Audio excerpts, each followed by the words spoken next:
Level 1. The Hangaround. You worked the morning shift at McDonald's for 2 years. Before that, you packed boxes in a warehouse for 11 months until your back gave out. Before that, you delivered food on a bicycle in the rain every night for tips that barely covered your gas. You tried. Every legal thing you could think of, you tried. And at the end of every month, your pockets were empty, your rent was late, and the math never worked no matter how many hours you put in. Then you looked at the guys on the corner. The cars, the clothes, the way people moved out of their way on the sidewalk without being asked. You grew up watching them. Marco grew up watching them too. Same block, same school, same nothing. When the invitation finally came, it came for both of you. This is what it actually looks like from the inside. You fetch coffee. You wash the Cadillac until you can see your own face in it. You run to the deli to get sandwiches for the card game in the back room. The made men don't look at you. To them, you are free labor. You are a gopher. You go for coffee and go for cigarettes. Your job is to listen and keep your mouth shut. You are being watched every second. They are testing your discipline. If you talk too much, you're gone. You aren't making money yet. You are taking all the risk for none of the reward. If the cops raid the club, you're the one they throw in the car, while the bosses walk out the back. Marco is doing the same thing right next to you, but he doesn't seem bothered by any of it. You notice this about him early. Level 2. The Associate. You pass the test. Now you're working with the family. You hijack trucks coming out of the airport. You run a sports betting book out of a barber shop on Delancey. You collect from people who don't want to pay. Here's the catch. You don't keep the money, you kick up. Every week you take a fat envelope of cash and hand it to your sponsor, the soldier who brought you in. If you earn $10,000, you hand over $3. If you hold out even $1, you are stealing from the family. That gets you disappeared. Marco doesn't hesitate. That is the difference you start to notice. When something needs to happen, a message delivered the hard way, a problem handled in a parking lot, Marco is already moving before anyone finishes the sentence. The capos notice. They like that about him. You're capable too. But somewhere in the back of your mind, a quiet voice appears for the first time. This isn't what you wanted. You wanted the money. You wanted out of the bicycle and the warehouse and the rain. You got it. But this isn't what you wanted. You keep going. The envelope is fat. The alternative is the warehouse. Level 3. The Senior Associate. You did 3 years in state prison. You sat in a cold cell and said nothing. Not one word to anyone with the badge. When you got out, your captain was waiting. That means something in this world. Now you are on record with him. No other crew can touch you. If someone tries to shake you down, your captain steps in and says, "Back off, he's with me." But the family is also vetting you now. They are checking your bloodline, 100% Italian on your father's side. They are digging for rats in your history. One mistake here ends everything. Marco was made while you were inside. You found out from someone who wasn't supposed to tell you. He didn't wait. He moved fast, the way men do when they have no hesitation and no doubts about where they're going. You think about leaving for the first time. Not seriously, just the thought, sitting with you for an hour one night before you push it back down. You've done 3 years. You know too much. You know what happens to people who know too much and decide they want a quiet life somewhere. You push it down and go to sleep. Level 4. The Made Man. You walk into a basement. Men sit around a table. There is a gun and a picture of a saint. They prick your trigger finger and drip your blood onto the image. Congratulations. You are a made man. You are untouchable. No civilian, no associate, not even a boss from another family can end you without permission from the commission. If someone hits you, they hit the entire organization. You have a crew of associates working for you now. They kick up to you, and you kick up to your captain. You supervise the rackets. You make sure the construction sites are paying. You make sure the union votes go the right way. You don't have to break the windows yourself anymore. You send someone. But when the boss says someone needs to go, you go. You grab your work bag and you handle it. Refusal is not an option. You handle it. You don't sleep well after the first time. You don't tell anyone that. Level 5. The Enforcer. Turns out you are good at something specific. When a debt needs collecting and the man isn't paying, they send you. You are the mechanism that keeps the money moving. You know which conversations end things quickly. You are feared by the men in your own crew, which is useful and deeply lonely at the same time. Marco is a captain now. He got there in half the time it takes most men. You hear his name mentioned with a particular kind of respect, the kind that has something cold underneath it. He wanted this. He has always wanted exactly this.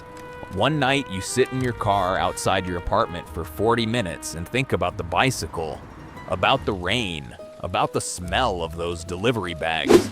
You think, I could get in this car and drive until the city is behind me. Change my name.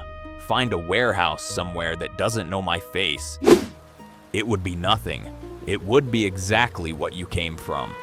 You sit in the car for 40 minutes. Then you go inside. Level 6. The Acting Capo. Your captain got indicted on a RICO charge. He pointed at you before they walked him out. You are now running the crew. You are the substitute teacher with life and death authority. You keep the envelopes full for the captain while he is away. You keep the soldiers in line. If you do a bad job, the money stops and the captain gets angry from his cell. If you do too good a job, he gets jealous and starts thinking you want his seat. You walk this razor edge every single day. You have to be the boss while looking like you don't want to be the boss. Marco has been quiet. You haven't seen him at the meetings you used to share. Someone mentions his name and then stops, glancing at you briefly before changing the subject. You learn in this life that when a name stops being spoken out loud, it means something specific. You don't ask. Level 7. The Captain. The acting title is gone. You are the skipper. You run a crew of 10 soldiers and hundreds of associates. You control a section of the city. You are a mid-level executive. You don't touch the drugs. You don't touch the guns. You manage people. You meet your soldiers in parking lots, in parks, walking in slow circles. They give you the envelopes. You give them orders. When 2 soldiers have a dispute over money, they come to you. You settle it. Your word is final, but you have a quota. A package goes to the boss every single week. If you stop earning, you are replaced. And in this business, replaced does not mean fired. It means they find you in a car somewhere with the engine still running. The money is more than you ever imagined making. More than a decade of minimum wage jobs. More than 100 delivery shifts in the rain. You remember wanting this. You remember the warehouse, the back giving out, the bicycle. You cannot remember why any of that felt like a good enough reason. Level 8, the Consigliere. You don't have a crew. You don't have a territory. You have the boss's ear. You are the counselor, the third man in the room where the real decisions happen. You are the only person in the entire hierarchy who is allowed to tell the boss he is wrong. When he wants to eliminate a captain in a rage, you are the one who says, wait, think about the business. Think about the heat this brings. He listens. That is your power. That is also your cage. Marco is gone. Not gone somewhere. Gone. It happened the way these things always happen, quietly on a Tuesday that looked like every other Tuesday. No announcement, no funeral. No one saying his name after a certain point. The kid from your block who fetched coffee next to you and never hesitated at anything, who climbed faster than you because he wanted it more than you ever did. You think about him for one moment, then you move on. That is what you do now. Level 9, the underboss. You are second in command. The boss is the CEO. You are the COO. You make everything happen. All the captains report to you. You collect the master envelopes from every crew in the organization. You settle the disputes too large for the captains and too small to bother the boss. If the federal government builds a case, they hit you first. You are the layer of insulation that keeps the boss out of court. You take the charges. You go to prison if it comes to that, so he stays free. You do this without hesitation because it is your role and because you have no other option. You are also the heir apparent. Everyone knows it, and everyone knowing it makes you the primary target for every ambitious captain below you who believes he could sit in your chair better than you do. You must be strong enough to run everything. You must always look like you don't want to. Level 10. The boss. You made it. You sit at the head of the table. You are a ghost. You never touch a weapon. You never touch a dollar bill from a racket. You have so many layers between yourself and the crime that your name appears on nothing. You whisper an order to your underboss, and 3 days later, a problem no longer exists. You meet with the commission, the board of directors for organized crime. You sit with the heads of the other families and divide the country like a map. You decide who can be made. You decide who goes. But you have no peace. Your underboss wants your seat. Your best captain thinks he deserves it more. The FBI has an entire squad whose only purpose is to put your face on the evening news in handcuffs. You cannot walk to a restaurant without men at the door. You cannot call anyone on a phone. You live inside walls and cameras, and you trust no one.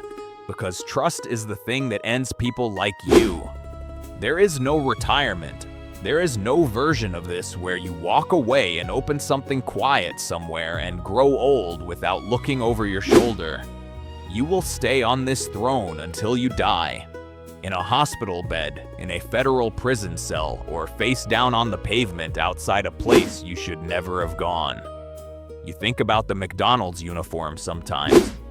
The bicycle in the rain. The warehouse. The back that gave out before you were 30. The pockets that were always empty at the end of the month no matter how hard you worked. You would go back. You would take all of it. The rain, the boxes, the nothing, over this. But you can't. You never could. Not since the first envelope. Not since the first night you drove home with more money than your father made in a year. Every step you took brought you further from the door, and you kept taking steps because stopping was never an option and leaving was never safe, and going back was a door that closed behind you the moment you walked through it. You wanted out of that life. Now you can't get out of this one.